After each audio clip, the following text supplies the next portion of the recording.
हरे कृष्ण। श्रीमद् भागवतम छठवां स्कंद 10वां 11वां और 12वां अध्याय। देवताओं द्वारा दधीचि ऋषि की अस्थियों से वज्र निर्माण और वृत्रासुर की सेना पर आक्रमण और वृत्रासुर की वीरवाणी और भगवत प्राप्ति, वृत्रासुर का वध, ये सारे प्रसंग है इसमें। 10वां अध्याय। देवताओं द्वारा दधीचि ऋषि की अस्थियों से वज्र निर्माण और वृत्रासुर की सेना पर आक्रमण। श्री सुखदेव जी कहते हैं, परीक्षित, विश्व के जीवन दाता श्री हरि इंद्र को इस प्रकार आदेश देकर देवताओं के सामने वहीं के वहीं अंतर्धान हो गए भगवान विष्णु। अब देवताओं ने उदार शिरोमणि अर्थवेदी दधीचि ऋषि के पास जाकर भगवान के आज्ञा अनुसार याचना की। देवताओं की याचना सुनकर दधीचि ऋषि को बड़ा आनंद हुआ। उन्होंने हंसकर देवताओं से कहा, देवताओं, आप लोगों को स्वभावतः यह बात नहीं मालूम है कि मरते समय प्राणियों को बड़ा कष्ट होता है। उन्हें जब तक चेत रहता है बड़ी असह्य पीड़ा सहनी पड़ती है और अंत में ये मूर्छित हो जाते हैं। जो जीव जगत में जीवित रहना चाहते हैं उनके लिए शरीर बहुत ही अनमोल, प्रियतम एवं अभीष्ट वस्तु है। ऐसी स्थिति में स्वयं विष्णु भगवान भी यदि जीव से उसका शरीर मांगे तो कौन उसे देने का साहस करेगा। देवताओं ने कहा, ब्राह्मण, आप जैसे उदार और प्राणियों पर दया करने वाले महापुरुष, जिनके कर्मों की बड़े बड़े यशस्वी महानुभाव भी प्रशंसा करते हैं, प्राणियों की भलाई के लिए कौन सी वस्तु निछावर नहीं कर सकते। भगवान इसमें संदेह नहीं कि मांगने वाले लोग सारथी होते हैं। उनमें देने वालों की कठिनाइयों का विचार करने की बुद्धि नहीं होती। यदि उनमें इतनी समझ होती तो ये मांगते ही क्यों। इसी प्रकार दाता भी मांगने वाले की विपत्ति नहीं जानता, अन्यथा उसके मुंह से कदापि ना निकालती। इसलिए आप हमारी विपत्ति समझकर हमारी याचना पूर्ण कीजिए। दधीचि ऋषि ने कहा, देवताओं, मैंने आपकी मांग के प्रति उपेक्षा दिखलाई थी, यह लीजिए। मैं अपने प्यारे शरीर को आप लोगों के लिए अभी छोड़े देता हूँ, क्योंकि एक दिन यह स्वयं ही मुझे छोड़ने वाला है। देह शिरोमणियों, जो मनुष्य इस विनाशी शरीर से दुखी प्राणियों पर दया करके मुख्यतः धर्म और गौणतः यश का संपादन नहीं करता, वह जड़ पेड़ पौधों से भी गाया बीता है। बड़े बड़े महात्माओं ने इस स्वरूप बस इतना ही है कि मनुष्य किसी भी प्राणी के दुख में दुख का अनुभव करे और सुख में सुख का। जगत के धन, जन और शरीर आदि पदार्थ क्षणभंगुर है, ये अपने किसी काम नहीं आते, अंत में दूसरों के ही काम आएंगे। वह कैसा कृपणता है। कितने दुख की बात है कि यह मरना धर्मा मनुष्य इनके द्वारा दूसरे का उपकार नहीं कर लेता। श्री सुखदेव जी कहते हैं, परीक्षित, अथर्ववेदी महर्षि दधीचि ने ऐसा निश्चय करके अपने को और ब्रह्म परमात्मा श्री भगवान में लीन करके अपना स्थूल शरीर त्याग दिया। उनके इंद्रियों, प्राण, मन और बुद्धि संयत थे, दृष्टि तत्वमयी थी, उनके सारे बंधन कट चुके थे। अतः जब ये भगवान से अत्यंत युक्त होकर स्थित हो गए, तब उन्हें इस बात का पता ही ना चला कि मेरा शरीर छूट गया। भगवान की शक्ति पाकर इंद्र का बल पौरुष उन्नति की सीमा पर पहुंच गया। अब विश्वकर्मा जी ने दधीचि ऋषि की हड्डियों से वज्र बनाकर उन्हें दिया और ये इस हाथ में लेकर ऐरावत हाथी पर सवार हुए। उनके साथ साथ सभी देवता लोग तैयार हो गए। बड़े बड़े ऋषि मुनि देवराज इंद्र की स्तुति करने लगे। अब उन्होंने त्रिलोक को हर्षित करते हुए वत्रासुर का वध करने के लिए उस पर पूरी शक्ति लगाकर धावा बोल दिया। ठीक वैसे ही जैसे भगवान रुद्र क्रोधित होकर स्वयं काल पर ही आक्रमण कर रहे हो। परीक्षित वृत्रासुर भी दैत्य सेनापतियों की बहुत बड़ी सेना के साथ मोर्चों पर डटा हुआ था। जो वैवस्वत मनमंत्र इस समय चल रहा है, इसकी पहली चतुर्युग का त्रेता युग अभी आरंभ ही हुआ था। इसी समय नर्मदा तट पर देवताओं का दैत्यों के साथ यह भयंकर संग्राम हुआ। उस समय देवराज इंद्र हाथ में वज्र लेकर रुद्र, वसु, आदित्य, दोनों अश्विनी कुमार, पितृगण, अग्नि, मरुदगण, ऋभुगण, साध्यगण और विश्वदेव आदि के साथ अपनी कांति से शोभायमान हो रहे थे। वत्रासुर आदि दैत्य उनके अपने सामने आया देख और भी चिढ़ गए।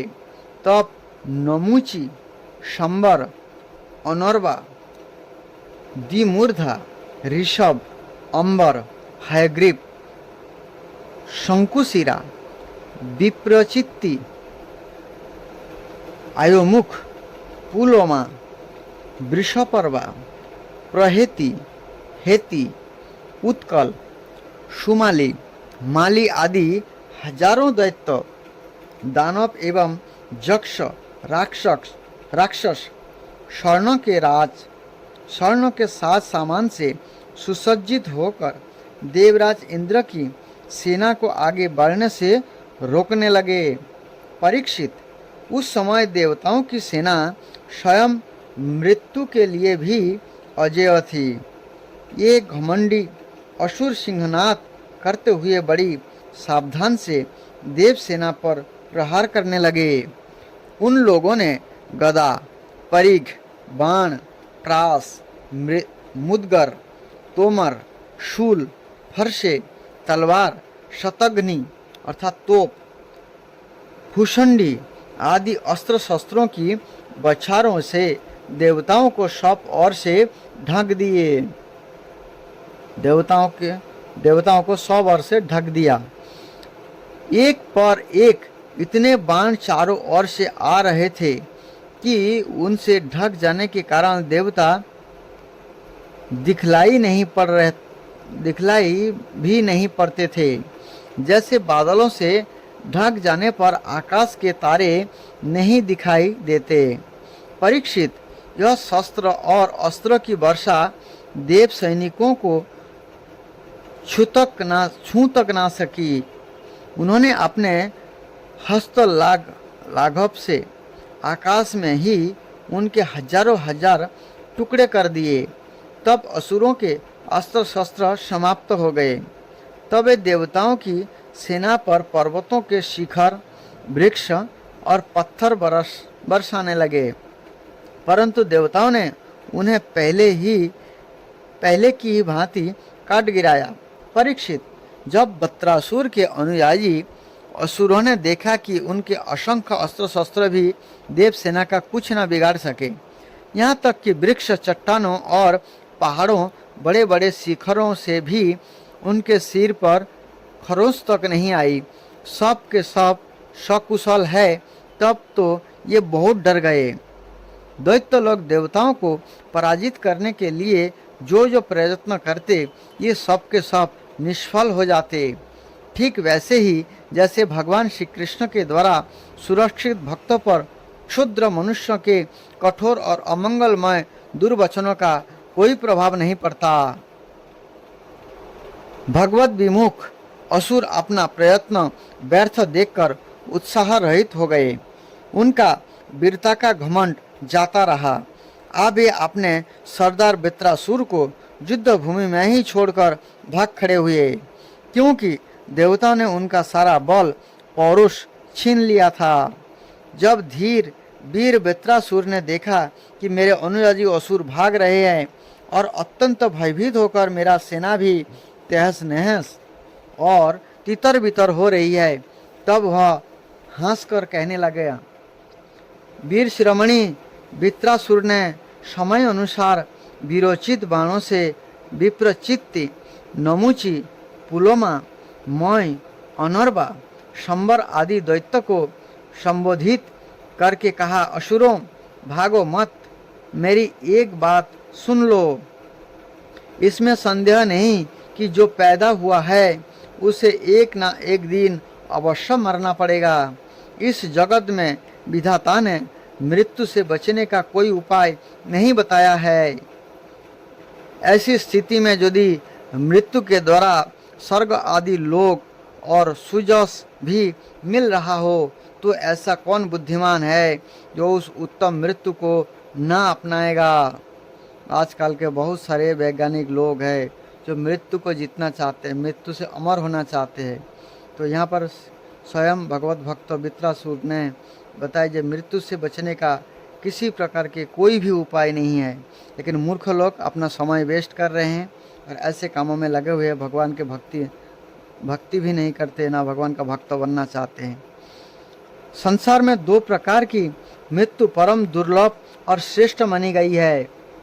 एक तो योगी पुरुष का अपने प्राणों को बस में करके ब्राह्मण चिंतन के द्वारा शरीर का परित्याग, और दूसरा युद्ध भूमि में सेना के आगे रहकर बिना पीठ दिखाए जूझ मरना। तुम लोग भला ऐसा शुभ अवसर क्यों खो रहे हो। इस प्रकार से वृत्रासुर जी अपने सेना को बताया। 11वां अध्याय, वृत्रासुर की वीरवाणी और भगवत प्राप्ति। श्री सुखदेव जी कहते हैं, परीक्षित, असुर सेना भयभीत होकर भाग रही थी। उसके सैनिक इतने अचेत हो रहे थे कि उन्होंने अपने स्वामी के धर्मानुकूल वचनों पर भी ध्यान ना दिया। वृत्रासुर ने देखा कि समय की अनुकूलता के कारण देवता लोग असुरों की सेना को खदेड़ रहे हैं और वह इस प्रकार छिन्न भिन्न हो रही है मानो बिना नायक की हो। राजन, यह देखकर वृत्रासुर असहिष्णुता और क्रोध के मारे तिलमिला उठा।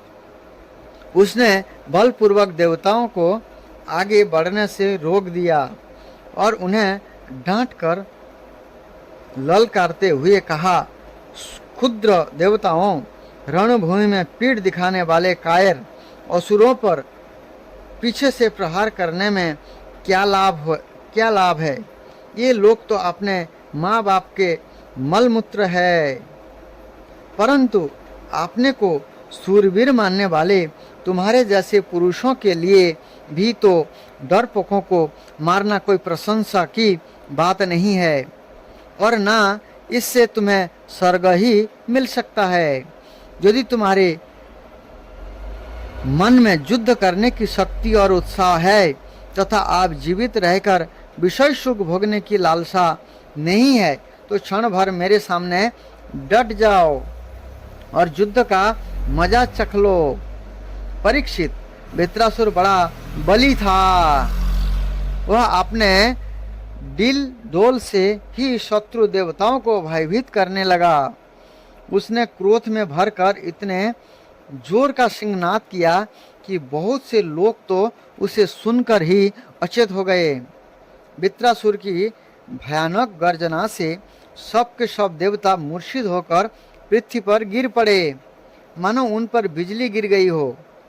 अब जैसे मदोन्मत्त गजराज नरक टका बन रोंद डालता है, वैसे ही रणवांकुरा वृत्रासुर हाथों में त्रिशूल लेकर भय से नेत्र बंद किए पड़ी हुई देवताओं से पैरों से कुचलने लगा। उसके वेग से धरती डगमगाने लगी।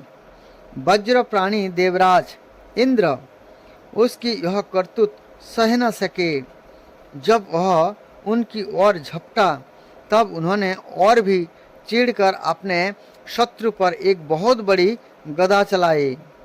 अभी वो असह्य गदा वृत्रासुर के पास पहुंची भी ना थी तो उसने खेल में बाएं हाथों से उसे पकड़ लिया। राजन, परम पराक्रमी वृत्रासुर ने क्रोध से आग बबूला होकर उसी गदा से इंद्र के वाहन ऐरावत के सिर पर बड़े जोर से गरजते हुए प्रहार किया। उसके इस कार्य की सभी लोग बड़ी प्रशंसा करने लगे। वृत्रासुर की गदा के आघात से ऐरावत हाथी वज्राहत पर्वत के समान तिलमिला उठा। सिर फट जाने से वह अत्यंत व्याकुल हो गया और खून उगलता हुआ इंद्र के लिए हुए ही अट्टहास हाथ पीछे हट खून उगलता हुआ इंद्र को लिए हुए ही 28 हाथ पीछे हट गया। देवराज इंद्र अपने वाहन ऐरावत के मूर्छित हो जाने से स्वयं भी विषादग्रस्त हो गए। यह देखकर युद्ध धर्म के मर्मज्ञ वृत्रासुर ने उनके ऊपर फिर से गदा नहीं चलाई। तब तक इंद्र ने अपने अमृत श्रावी हाथ से अमृत, जो इंद्र के हाथ में अमृत होते हैं, उस हाथ से स्पर्श किया। घायल ऐरावत की व्यथा मिटा दी और वे फिर रणभूमि में आ डाटे। इंद्र ने अपना उनके हाथ में अमृत होते हैं, उस अमृत भरी हाथ में जो है ऐरावत के सिर पर फेरा तो उनके सारा चोट ठीक हो गया पहले जैसा और हाथी स्वस्थ होकर के फिर रणभूमि में आ गए। परीक्षित, जब वृत्रासुर ने देखा कि मेरे भाई विश्वरूप का वध करने वाला शत्रु इंद्र युद्ध के लिए हाथ में वज्र लेकर फिर सामने आ गया है, तब उसे उनके उस क्रूर पाप कर्मों का स्मरण हो आया और वह शोक और मोह से युक्त हो हंसता हुआ उनसे कहने लगा। वृत्रासुर बोला, आज मेरे लिए बड़े सौभाग्य का दिन है कि तुम्हारे जैसा शत्रु, जिसने विश्वरूप के रूप में ब्राह्मण अपने गुरु एवं मेरे भाई की हत्या की है, मेरे सामने खड़ा है। अरे दुष्ट, अब शीघ्र से शीघ्र मैं तेरे पत्थर के समान कठोर हृदय को अपने शूल से विदीर्ण करके भाई से उरीण होऊंगा। आहा, यह मेरे लिए कैसे आनंद की बात होगी। इंद्र, तूने मेरे आत्मवेत्ता और निष्पाप बड़े भाई के, जो ब्राह्मण होने के साथ ही यज्ञ में दीक्षित और तुम्हारा गुरु था, विश्वास दिलाकर तलवार से तीनों सिर उतार लिए। ठीक वैसे ही जैसे स्वर्गकामी निर्दय मनुष्य यज्ञ में पशु का सिर काट डालता है। दया, लज्जा, लक्ष्मी और कीर्ति तुझे छोड़ चुकी है। तूने ऐसे ऐसे नीच कर्म किए हैं जिनकी निंदा मनुष्य की तो बात ही क्या, राक्षस तक करते हैं। आज मेरे त्रिशूल से तेरा शरीर टुक टुक हो जाएगा, अर्थात टुकड़े टुकड़े हो जाएंगे। बड़े कष्ट से तेरी मृत्यु होगी। तेरे जैसे पापी को आग भी नहीं जलाएगी। तुझे तो गिद्ध नोच नोच कर खाएंगे। ये अज्ञानी देवता तेरे जैसे नीच और क्रूर के अनुयायी बनकर मुझ पर शास्त्रों से प्रहार कर रहे हैं। मैं अपने तीखे त्रिशूल से उनकी गर्दन काट डालूंगा और उनके द्वारा गणों के सहित भैरव आदि भूतनाथों को बलि चढ़ाऊंगा। वीर इंद्र, यह भी संभव है कि तू मेरी सेना को छिन्न भिन्न करके अपने वज्र से मेरा सिर काट ले। तब तो मैं अपने शरीर की बलि पशु पक्षियों को समर्पित करके कर्म बंधन से मुक्त हो महापुरुषों की चरण रज का आश्रय ग्रहण करूंगा। जिस लोक में महापुरुष जाते हैं वहां पहुंच जाऊंगा।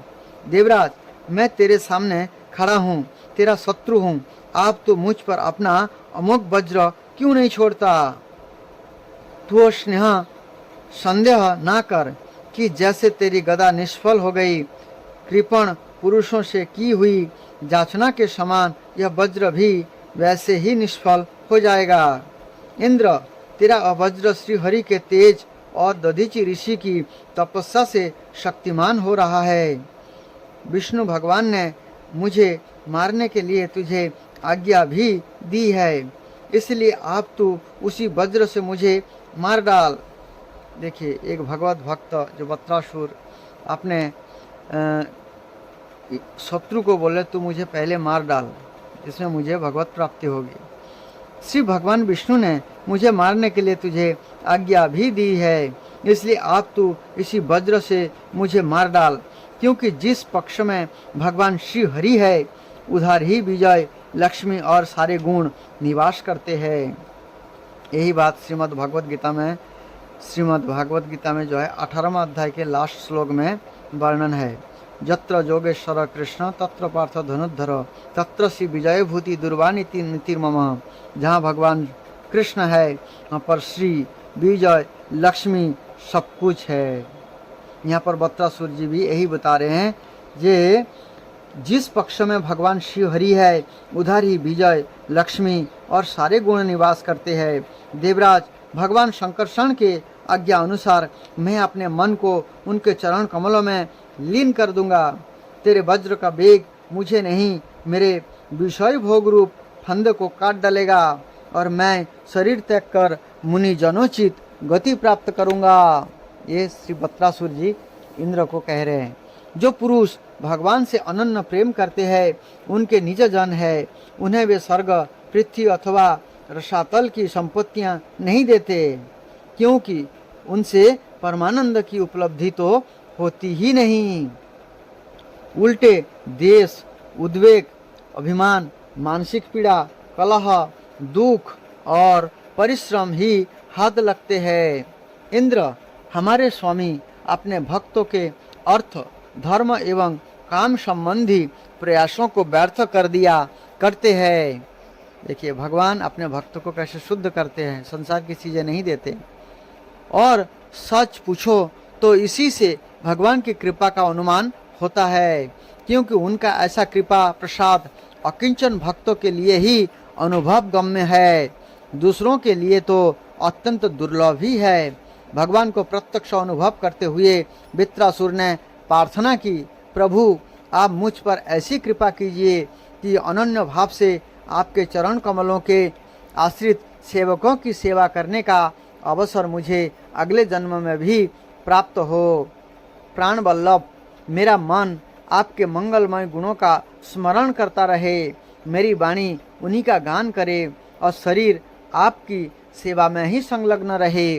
सर्वभौम सर्व सौभाग्य निधे, मैं आपको छोड़कर स्वर्ग, ब्रह्मलोक, भूमंडल का साम्राज्य, रसातल का एक छत्र राज्य, योग की सिद्धियां, यहाँ तक कि मोक्ष भी नहीं चाहता।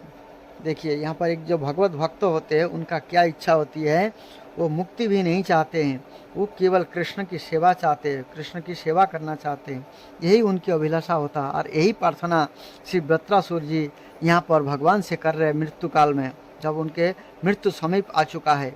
जैसे पक्षियों के पंखहीन बच्चे अपनी माँ की वाट जोहते रहते हैं, जैसे भूखे बछड़े अपनी माँ का दूध पीने के लिए आतुर रहते हैं, और जैसे जो वियोगिनी पत्नी अपने प्रवासी प्रियतम से मिलने के लिए उत्कंठित रहती है, ऐसे ही कमल नयन मेरा मन आपके दर्शन के लिए छटपटा रहा है। प्रभु, मैं मुक्ति नहीं चाहता, मेरे कर्मों के फलस्वरूप मुझे बार बार जन्म मृत्यु के चक्र में भटकना पड़े, इसकी परवाह नहीं, परंतु मैं जहाँ जहाँ जाऊँ, जिस जिस जोनि में जन्मूँ, वहाँ वहाँ भगवान के प्यारे भक्तों जनों से मेरी प्रेम मैत्री बनी रहे। स्वामीन, मैं केवल वही चाहता हूँ कि जो लोग आपकी माया से देह गेह और स्त्री पुत्र आदि में आसक्त हो रहे हैं, उनके साथ मेरा कभी किसी प्रकार का भी संबंध ना हो। इस प्रकार से जो परम महाभागवत श्री वृत्रासुर जी जो अभी असुर जनी में है, उन्होंने भगवान से इस प्रकार से प्रार्थना कर रहे हैं और उनकी कृपा की छत्र छाया में रह रहे हैं। 12वां अध्याय वृत्रासुर का वध। इंद्र ने वृत्रासुर का वध किया। तो वृत्रासुर की वध कथा है। श्री सुखदेव जी कहते हैं, राजन, वृत्रासुर रणभूमि में अपना शरीर छोड़ना चाहता था, क्योंकि उसके विचार से इंद्र पर विजय प्राप्त करके स्वर्ग पाने की अपेक्षा मरकर भगवान को प्राप्त करना श्रेष्ठ था। इसलिए जैसे प्रलयकालीन जल में कोइटभासुर भगवान विष्णु पर चोट करने के लिए दौड़ा था, ऐसे ही वह भी त्रिशूल उठाकर इंद्र पर टूट पड़ा। श्री वृत्रासुर जी इंद्र पर टूट पड़े जे वो मुझे मारे। उसको जब तक गुस्सा नहीं दिलाएंगे तब तक इंद्र मारेंगे कैसे। वीर वृत्रासुर ने प्रलयकालीन अग्नि की लपटों के समान तीखी नोकों वाले त्रिशूल को घुमाकर बड़े वेग से इंद्र पर चलाया और अत्यंत क्रोध से सिंहनाद करके बोला, पापी इंद्र, आप तू बच नहीं सकता। इंद्र ने वह देखकर कि यह भयंकर त्रिशूल ग्रह और उल्का के समान चक्कर काटता हुआ आकाश में आ रहा है, किसी प्रकार की अधीरता नहीं प्रकट की और इस त्रिशूल के हाथ से बासु की नाक के समान वृत्रासुर की विशाल भुजा अपने 100 गांठों वाले वज्र से काट डाली। एक बाह काट जाने पर वृत्रासुर को बहुत क्रोध हुआ। उसने वज्रधारी इंद्र के पास जाकर उनकी डोरे में और गजराज ऐरावत पर परीक से ऐसा प्रहार किया कि उनके हाथों वह वज्र गिर पड़ा। वृत्रासुर के इस अत्यंत अलौकिक कार्य को देखकर देवता, असुर, चाणर, सिद्धगण आदि सभी प्रशंसा करने लगे, क्योंकि वृत्रासुर जो है बहुत बड़ा शरीर वाला था और बहुत शक्तिशाली था, बहुत बड़े वीर थे। परंतु इंद्र का संकट देखकर यही लोग बार बार हाय हाय कहकर चिल्लाने लगे। परीक्षित, यह वज्र इंद्र के हाथ से छूटकर वृत्रासुर के पास ही जा पड़ा था, इसलिए लज्जित होकर इंद्र ने उसे फिर नहीं उठाया। तब वृत्रासुर ने कहा, इंद्र, तुम वज्र उठाकर अपने शत्रु को मार डालो, यह विषाद करने का समय नहीं है। देखो, सर्वज्ञ सनातन आदि पुरुष भगवान ही जगत की उत्पत्ति, स्थिति और प्रलय करने में समर्थ है। उनके अतिरिक्त ध्याभिमानी और युद्ध के लिए उत्सुक आतताइयों को सर्वदा जय ही नहीं मिलती। ये कभी जीतते हैं तो कभी हारते हैं। ये सब लोग और लोकपाल जाल में फंसे हुए पक्षियों की भांति जिसकी अधीनता में विवश होकर चेष्टा करते हैं, वो काल ही सबकी जय पराजय का कारण है। वही काल मनुष्य के मनोबल, इंद्रिय बल, शरीर बल, प्राण, जीवन और मृत्यु के रूप में स्थित है। मनुष्य उसे ना जानकर जड़ शरीर को ही जय पराजय आदि का कारण समझता है। इंद्र जैसे काठ की पुतली और यंत्र का हरिण नाचने वाले के हाथ में नचते हैं, वैसे ही तुम समस्त प्राणियों को भगवान के अधीन समझो। भगवान के कृपा प्रसाद के बिना पुरुष, प्रकृति, महत्त्व, अहंकार, पंचभूत, इंद्रियां और अंतकरण चतुष्टय, ये कोई भी इस विश्व की उत्पत्ति आदि करने में समर्थ नहीं हो सकते। जिसे इस बात का पता नहीं है कि भगवान ही सबका नियंत्रण करते हैं, वही इस परतंत्र जीव को स्वतंत्र कर्ता भक्ता मान बैठता है। वस्तुतः स्वयं भगवान ही प्राणियों के द्वारा प्राणियों की रचना और उन्हीं के द्वारा उनका संहार करते हैं। देखिए, एक शत्रु के प्रति किस प्रकार से भगवान की चर्चा कर रहे हैं या भगवान के बातों को दोहरा रहे हैं, तो किस प्रकार से देखिए, एक भगवत भक्त होने के नाते हमेशा जो वृत्रासुर जी है केवल मरना समय में भी भगवान की बातें कर रहे हैं। वो अपने सामने वाले को शत्रु नहीं समझ रहे हैं। जिस प्रकार इच्छा ना होने पर भी स्वयं विपरीत होने से मनुष्य को मृत्यु और अपजस आदि प्राप्त होते हैं, ऐसे ही समय की अनुकूलता होने पर, इच्छा ना होने पर भी उसे आयु, लक्ष्मी, जस और ऐश्वर्य आदि भोग भी नहीं मिल जाते हैं। इसलिए जस अपजस, जय पराजय, सुख दुख, जीवन मरण, इनमें से किसी एक की इच्छा अनिच्छा न रखकर अभी परिस्थितियों में स्वभाव से रहना चाहिए। हर्ष शोक के वशीभूत नहीं होना चाहिए। सत्व, रज और तम ये तीन गुण प्रकृति के हैं, आत्मा के नहीं। अतः जो पुरुष आत्मा को उनका साक्षी मात्र जानता है, वह उनके गुण दोषों से लिप्त नहीं होता। देवराज इंद्र, मुझे भी तो देखो, तुमने मेरा हाथ और शस्त्र काटकर एक प्रकार से मुझे परास्त कर दिया है, फिर भी मैं तुम्हारे प्राण लेने के लिए यथाशक्ति प्रयत्न कर ही रहा हूँ। यह युद्ध क्या है? एक जुए का खेल। इसमें प्राण की बाजी लगाती है, बाणों के पासे डाले जाते हैं और वाहन ही चौरस है। इसमें पहले से यह बात नहीं मालूम होता कि कौन जीतेगा और कौन हारेगा। श्री सुखदेव जी कहते हैं, परीक्षित, वृत्रासुर के ये सत्य एवं निष्कपट वचन सुनकर इंद्र ने उनका आदर किया और अपना वज्र उठा लिया। इसके बाद बिना किसी प्रकार का आश्चर्य किए मुस्कुराते हुए ये कहने लगे।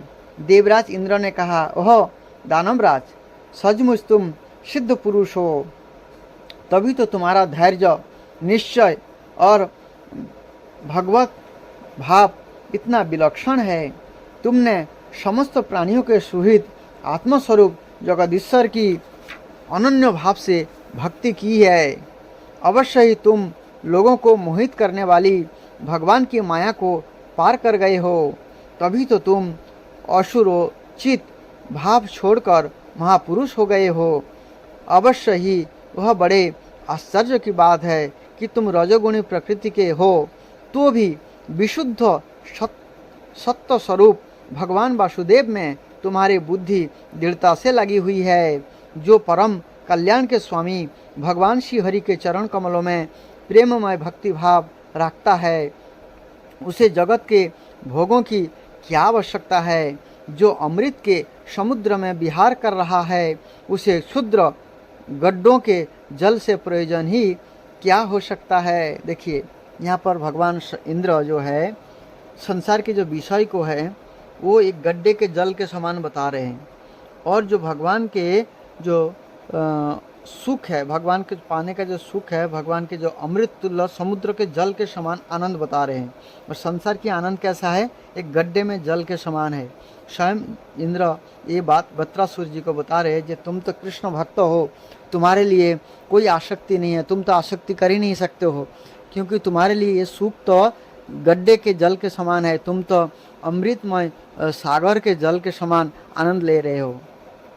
श्री सुखदेव जी कहते हैं, परीक्षित, इस प्रकार योद्धाओं में श्रेष्ठ महापराक्रमी देवराज इंद्र और वृत्रासुर धर्म का तत्व जानने की अभिलाषा से एक दूसरे के साथ बातचीत करते हुए आपस में युद्ध करने लगे।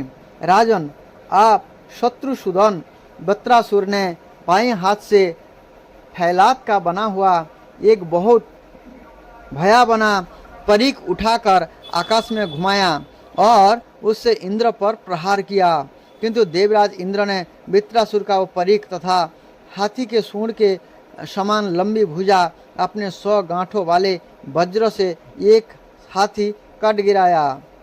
जड़ से दोनों भुजाओं को कट जाने पर वृत्रासुर बाएं और दाएं दोनों जंघों से खून की धारा बहने लगी। उस समय वह ऐसा जान पड़ा मानो इंद्र के वज्र की चोट से पंख कट जाने पर कोई पर्वत ही आकाश से गिरा हो। आप पैरों से चलने फिरने वाले पर्वत राज के समान अत्यंत दीर्घकाय वृत्रासुर ने अपनी ढोड़ों को धरती से और ऊपर के होठों को स्वर्ग से चलाया, स्वर्ग से लगाया।